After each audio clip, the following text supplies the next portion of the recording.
Hi, I'm Laura Flanders. This week on the show, when we were in Los Angeles recently, we talked with Lola Smallwood Cuevas about the Black Workers Center and its work. And we visit with domestic workers who marched to Washington to meet with the Pope. All that and a few words from me on the surprisingly low-cost emergency that can throw almost half of all Americans into a financial crisis. It's all coming up. Welcome to our program.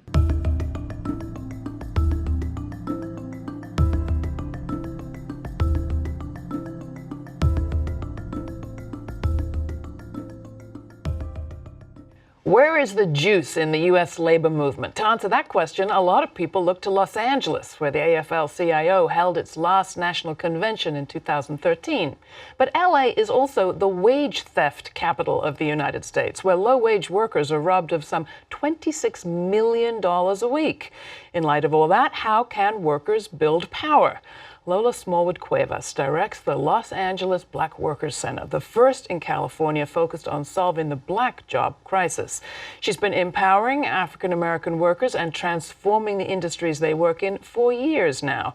To that job, she brought not just experience as an organizer, but also as a journalist. She worked as a daily beat reporter for the Chicago Tribune, the Long Beach Press-Telegram, and the Oakland Tribune, before coming to her new job. Wow, well, thank you so much for having me here, Laura. It's wonderful to be with you. Why did we need a Black Workers Center? We have unions, we have worker centers. What was the motivation and what were the challenges you were founded to address? So the motivation for the Worker Center really grew out of a program we have at the UCLA Labor Center called the African American Union Leadership School. It's one of 5 leadership schools. There's a leadership school focused on immigrant workers and Spanish language. There's a school focused on the LGBTQ community.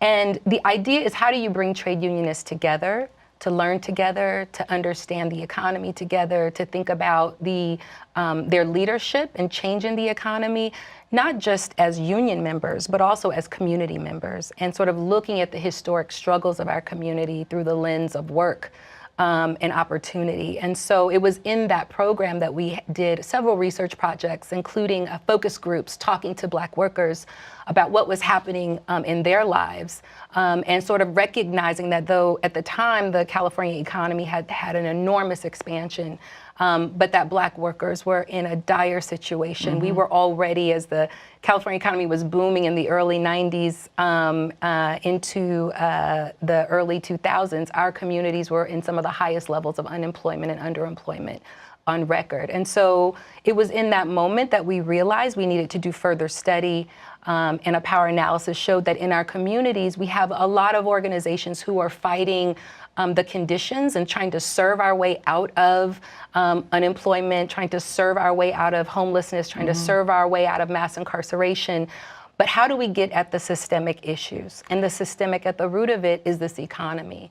And so we decided to create the Black Worker Center as a space for Black workers to develop bottom-up strategies. So talk about wage theft. I mean, that's part of your agenda, looking up to get what people are owed from the people who have it. How do you even define it? I mean, so wage theft is basically when a worker works and the employer refuses to pay the worker, basically essentially stealing their wages.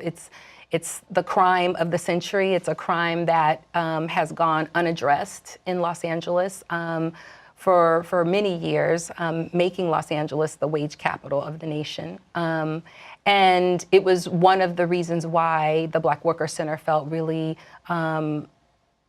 adamant that we needed to be at the table, because when workers are not able to collect their wages after giving all that they have and contributing to the economy, it hurts not just the worker and their family, but it hurts our community as well. And so we joined the coalition fighting for the minimum wage, obviously, to be raised. But more importantly, it doesn't matter if you raise the wage if workers are not able to collect their wages. And so our effort was to say that the city of Los Angeles must not only pass the wage, but provide robust and vigilant enforcement. And so we fought for the creation of a labor standards and enforcement division within the city, which was recently adopted along with the raising of the wage in Los Angeles. And we are looking at where are the industries where wage theft is prevalent, how do we outreach to workers, educate workers, how do we make sure this division is funded and well-resourced so that workers actually get the support that they need. And for a Black Worker Center, it was really important to bring other issues to the table too, which is looking at a wage theft that is more collective. For us, getting in our community discrimination, workplace exclusion prevents many in our community from getting access to wages. So how do we also look at not just the exploitation that's happening in our labor market, but the exclusion that's behind that exploitation? And one of the issues that the Black Worker Center is moving now, our focus is pushing forward an amendment that would empower the local agency to enforce provisions of civil rights to ensure that workers are protected, and they're not just protected from wage theft in the traditional technical sense, but also protected from exclusion, which prevents many workers in our communities from getting access to jobs. Because you've pioneered, it seems to me, a lot of policy work around what could make a difference. And I'd love you to talk a little bit more about that. It's not just bringing people to account when they're failing to do something that they've committed to do, but to putting policies in place that would actually change this picture more structurally. Talk about your Metro Labor Project. More generally, what does policy look like that is disadvantaged worker, Black worker friendly? What do you want? What we want is on-the-ground enforcement. There are so many policies that deal with equal employment, that deal with anti-discrimination, but when you drive through Los Angeles and you look at construction sites, for example, it's as if those laws don't exist. So what our community wants to see is robust enforcement that's on the ground. We need monitoring, and that was one of the provisions that we felt was so critical to our work, to ensure that opportunities to build rails, to build hospitals, to improve schools. And particularly if you're talking about public money, when you're talking about public infrastructure projects, why is it so difficult to get the enforcement? All those public officials are on the record supporting the policy. Well, I think that on the record for supporting the policy and actually moving the policy forward. So certainly we all want to see a diverse workforce, but that doesn't happen until you actually have the policy and the enforcement implementation for that to happen. And so with the Metro PLA, it was about ensuring that the policy had language that ensured these were good jobs, because in the past, you know, local statewide construction firms couldn't get access to these jobs. Folks could come in from other parts of the country and do this work, and the money, our tax dollars, walk right out of our communities. We wanted to make sure that there was also language in there for targeted hiring, so that we looked at particular zip codes where unemployment and underemployment were most acute, was most severe, and we really looked at building a workforce and pulling workers, 40% of the workers for these projects at the Metro Rail line, pulling them from those communities onto the project. Because people talk about it, well, it's just the economy or it's just the way things are. You're saying there are levers in the hands of public power that can be used to make a difference on the ground, like the things that you're mentioning. There's leverage of disadvantaged worker criteria, saying that workers who are formerly incarcerated, workers who are emancipated from foster care, that they have an opportunity. So there are tools, and then there's also the next step, which is how do we actually make sure that these provisions, disadvantaged workers, targeted hiring, how do we make sure they're actually realized? And one of the things that our members really pushed for was an implementation agreement that would allow workers to be at the oversight table with the agency, working with the unions, working with the contractor, and reviewing and poring over the data to see, well, what is the percentage of workers that are from our community, and what is the complexion of that workforce? Does it reflect our communities? Does it reflect the communities that are funding?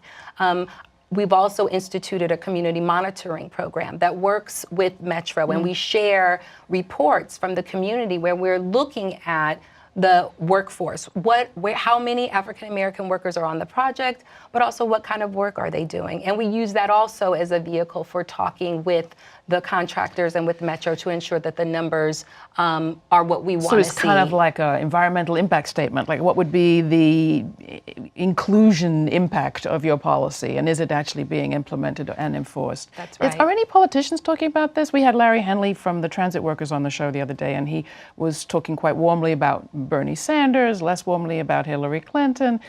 Are these issues of how do we change what's going wrong for workers at the bottom of our pay scales? Is anyone talking at the national level about these sorts of policies, adopting what you're modeling?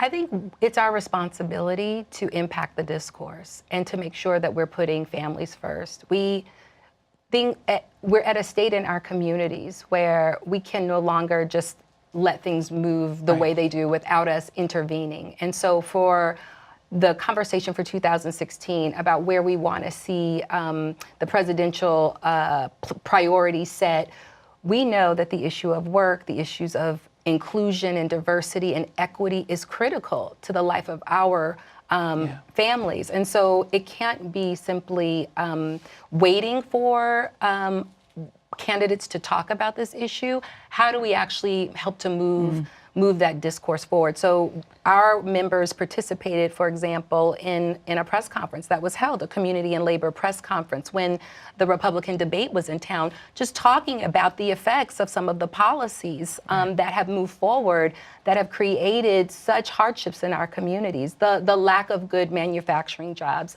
the deregulation, the deunionization, all of the things that have created impact, not just for families now, but for our community, a compounded crisis that we've been experiencing for generations. There's a real human cost, and it may be affecting humans that aren't you right now, but it'll be coming your way next. Finally, I guess two things. You mentioned the Fight for 15 and the focus on the minimum wage. And as you've been talking, I've been thinking that's been an effective strategy. It's been great language. We've seen raises in the minimum wage. But there's no discussion of race in the framing of that. Is that a problem? Would you like to see that changed? Because most of those minimum wage workers we're talking about are workers of color, a lot of them African Americans. Well, I think the proof is in what we see. When you look at the marches, when you look at the demonstration, when you hear the conversation, it's Black workers, it's Latino workers, it's young workers leading the fight.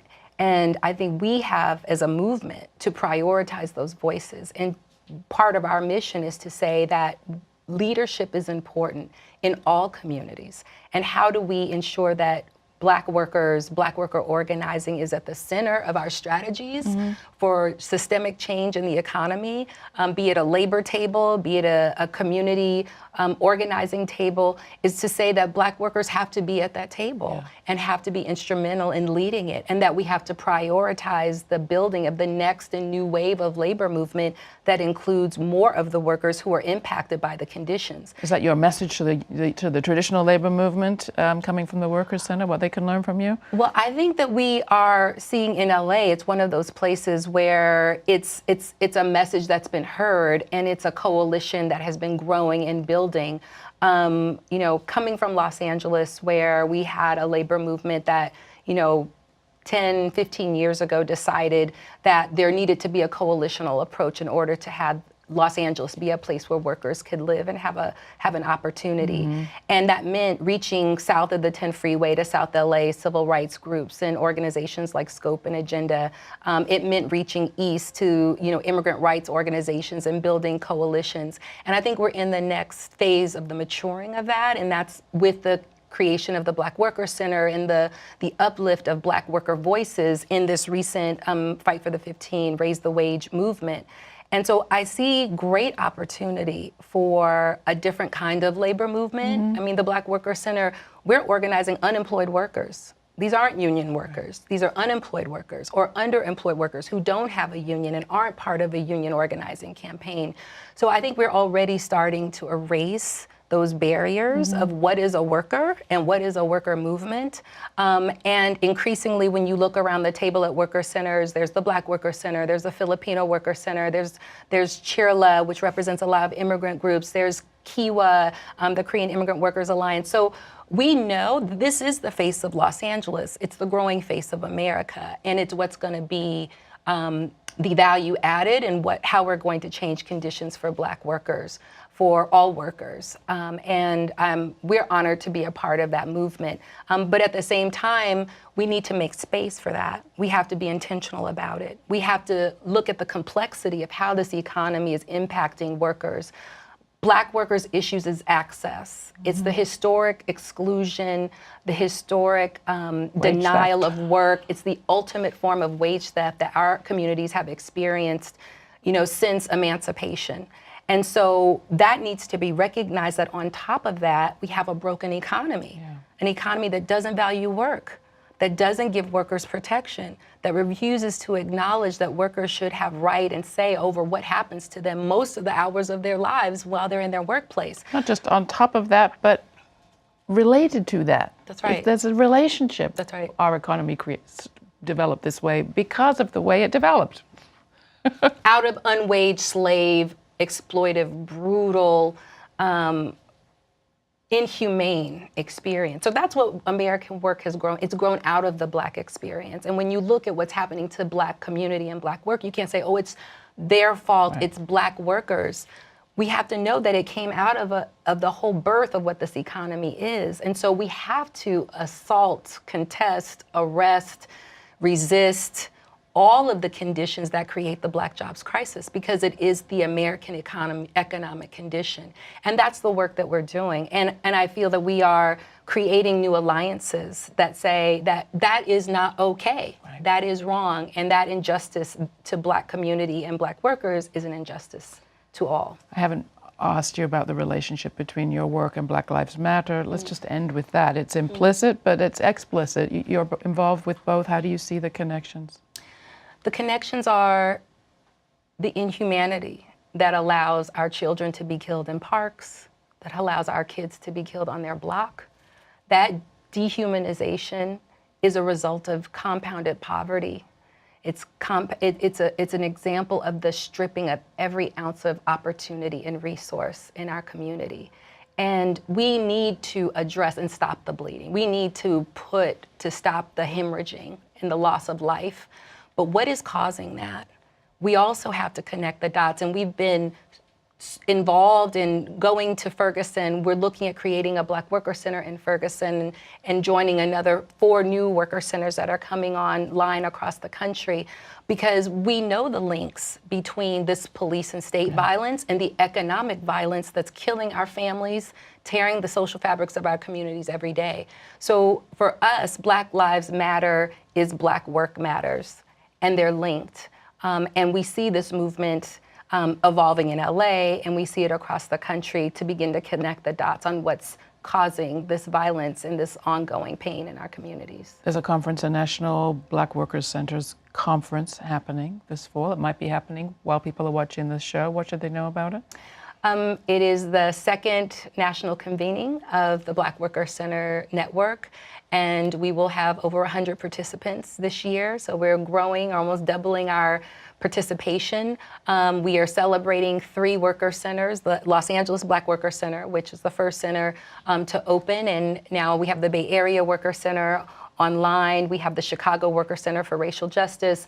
There are 4 other planning centers, Boston, St. Louis, Baltimore, DC, that are coming online. We're very excited about that. And it's about how do we make a difference in the lives of workers? How do we create new voice and power and activism? Because whether you're coming from prison or whether you're skilled and trained, we face the same terrible economy that we have to fight through. We can have all the reentry programs we want, but all workers are going to have to fight for a better opportunity in this country. And so we are excited about the convening, about the conversation of Black Freedom Dreams, about what the work looks on the ground, what information we can share to advance the work, but more importantly, how do we create real space for our communities to turn trauma into change? We're excited about it too, and we want to stay in touch with you. Lola, thanks so much for coming in. Thank you so much, Laura. You can find out more about the Los Angeles Black Workers Center and all the work that Lola Smallwood Cuevas is involved in at our website. Thanks for watching. This past September, 100 women marched 100 miles to bring a message to the Pope. Filmmaker Bonnie Kassem was with them and brought us this report. Around the corner. What I'm going to take with me from this journey is the strength and the courage of all the women who I've walked alongside this past week, and I'm going to take it with me for the rest of my life. Yo creo que todas tenemos un motivo distinto pero llegamos al mismo fin, que somos personas guerreras, somos personas que valemos y necesitamos dignidad y que nuestras voces sean escuchadas para todas las personas y le llegue a cada corazón. I learned this week there's a huge difference between solidarity and collective heart and collective voice, and I'm leaving with the latter. And this was the most important week of my life to learn that. Traemos nuestra voz para el Papa, para que escuche este mensaje y nos ayude para esos 12 y más millones de indocumentados.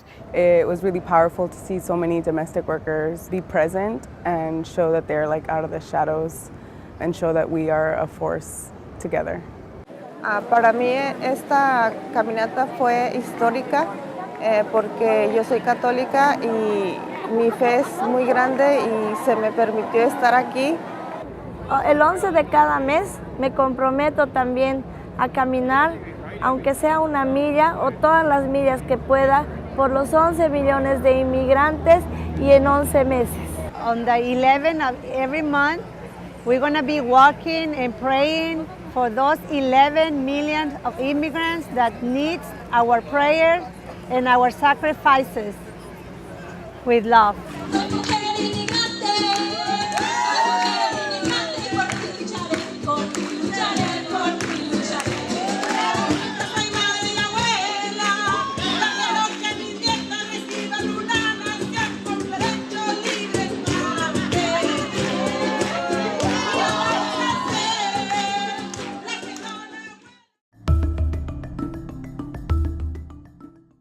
Many thanks to Bonnie Kassem for that report on the National Domestic Workers Alliance March for Justice. Black workers' centers have been meeting nationally to deepen their ties and strengthen their political power. In a sane world, their agenda would be our national agenda, namely to build assets and access to resources for the least wealthy Americans. After all, how strong do we want 21st century America to be? By 2040, we'll be a majority-minority nation, so-called, meaning the majority of us will be living firmly on the wrong side of the racial wealth gap, less wealthy, less secure, and more isolated. What difference does wealth make? Well, the Federal Reserve gets at that question when, in their annual survey of consumer finances, they ask people how they would handle a $400 emergency. Last year, fully 47% of respondents said they wouldn't be able to cover it, or only by selling something or borrowing money from somebody else. That's wealth, the little extra beyond your income, what's coming in and going out, that helps you cover a crisis, let alone invest in the future. Almost half of all Americans, the Fed found, don't have it. Add race to the picture, and it's even more disturbing. The Fed reports that the racial wealth gaps barely budged over the last 25 years, except to get bigger after the Great Recession. Between 2007 and 2013, net worth for white families rose from roughly 5 to roughly 7 times that of black families. In absolute terms, that means net wealth stands at $134,000 for white families and just $11,000 for black. While incomes were only between 1 and 2 times greater for whites than for blacks, assets, all that wealth, was roughly 5 times as great for those with bachelor's degrees. And the inequality doesn't stop there. The Fed also asked about inheritances, that lump sum that can help families accrue wealth. 23% of white families compared to just 11% of black have ever received an inheritance. Only 6% of blacks expect ever to inherit wealth, as opposed to 19% of whites. The numbers for Hispanics are even lower. It's a lot of numbers, I know, but suffice to say, today the top 10% of white families hold 90% of the nation's total wealth, while black families hold a mere 2.7%.